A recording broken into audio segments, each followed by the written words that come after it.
Hello friends, कैसे हो? आप सब ठीक होंगे। मैं भी ठीक हूँ। आज मैं आपके लिए एक टॉपिक लेकर आई हूँ, श्रृंगार रस। कल हमने सभी रसों के बारे में पढ़ा था, लेकिन उनको विस्तार से नहीं समझा था। तो सबसे पहला हमारा रस कौन सा था? श्रृंगार रस। श्रृंगार रस का स्थायी भाव क्या होते हैं? हाँ बताओ, मैं बता चुकी हूँ पहले तुम्हें। रति।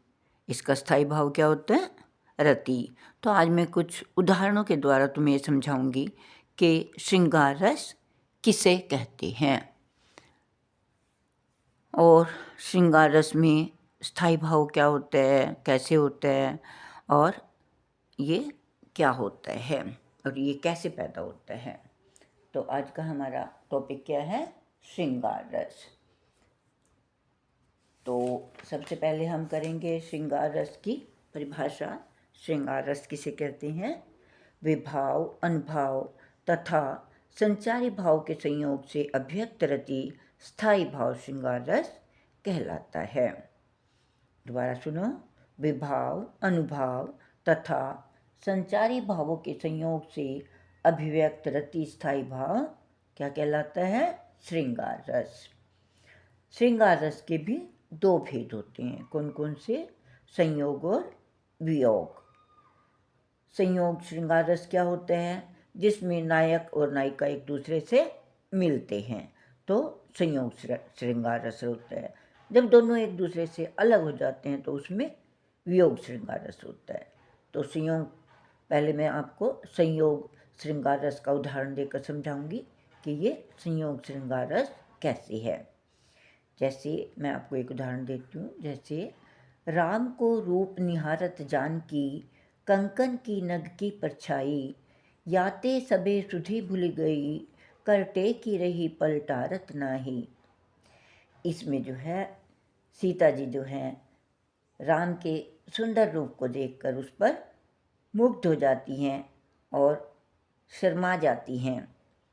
वो उनकी ओर देखती नहीं, बल्कि अपने कंगन की परछाई में राम की सुंदर छवि को देख रही हैं। और जिस हाथ में उनके कंगन बंधा था, जिस हाथ में उन्होंने कंगन पहना था, वो उसे बिल्कुल भी हिला नहीं रही। क्यों? ताकि राम की परछाई ओझल ना हो जाए। और वो निरंतर जो है कंगन की ओर देख रही है, जिसमें उसे रामचंद्र जी की परछाई दिखाई दे रही है। तो इसमें स्थायी भाव क्या हुआ? रति। क्योंकि इसमें सीताराम के प्रति प्रेम कर रही है। आलंबन क्या हुआ? राम। आश्रय क्या हुआ? सीता। उद्दीपन क्या हुआ? उद्दीपन क्या होता है? जिसके कारण उत्तेजना पैदा हुई। किसके कारण हुई थी? कंगन के नग में पड़ने वाली परछाई के कारण। किसकी परछाई? राम की। अनुभाव क्या है इसमें?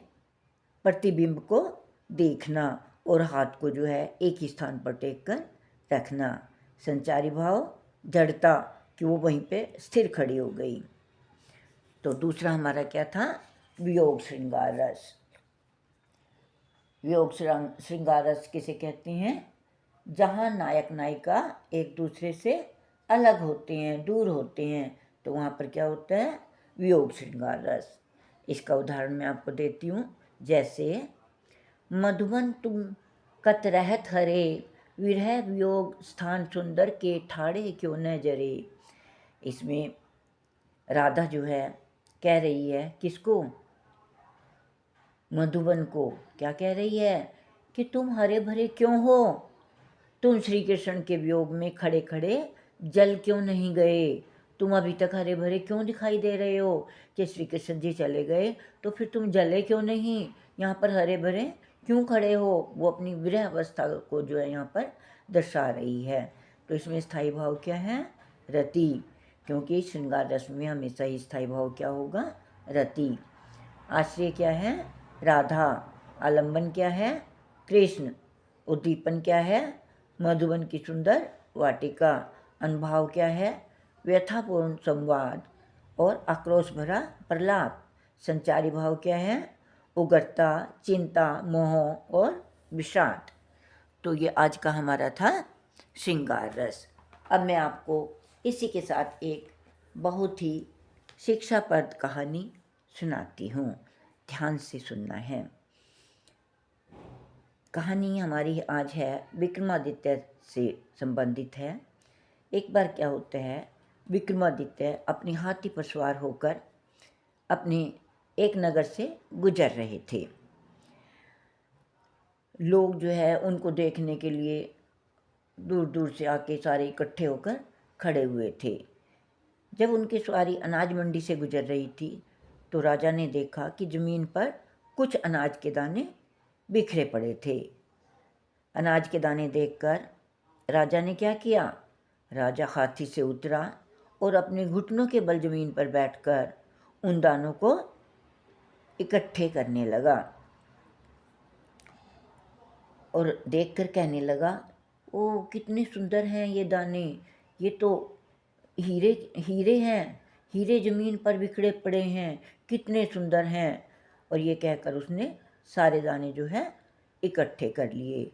जब वो ऐसा कर रहे थे तो उनके जो मंत्री थे और अन्य लोग जो थे वो भी उन दानों को इकट्ठे करवाने लगे। कुछ ही देर में राजा की झोली जो है अनाज से भर गई। फिर राजा ने सबको समझाते हुए कहा, हमारे राज्य में अनाज की बर्बादी पता नहीं क्यों होती है।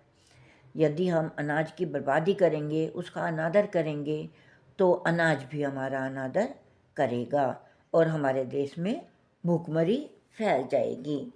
अब देखो, जितने अनाज के दाने मैंने इकट्ठे किए हैं, इनसे 5-6 लोग तो खाना खा ही सकते हैं और हम जो है इसे पैरों के तले रौंद देते हैं।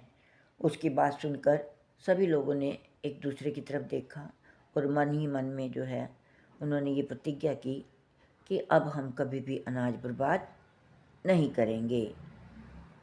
और इसके बाद क्या हुआ, इसके बाद सम्राट विक्रमादित्य के शासनकाल में कभी भी हमारे देश में अनाज की कमी नहीं हुई।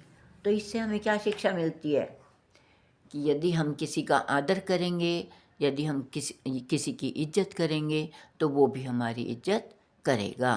यदि हम किसी को दुत्कारेंगे, किसी की बेइज्जती करेंगे तो वो भी हमारी बेइज्जती करेगा। तो हमें इज्जत प्राप्त करने के लिए दूसरों की इज्जत करनी चाहिए, दूसरों का सम्मान करना चाहिए, सभी के साथ इज्जत के साथ बोलना चाहिए और सभी की इज्जत करनी चाहिए।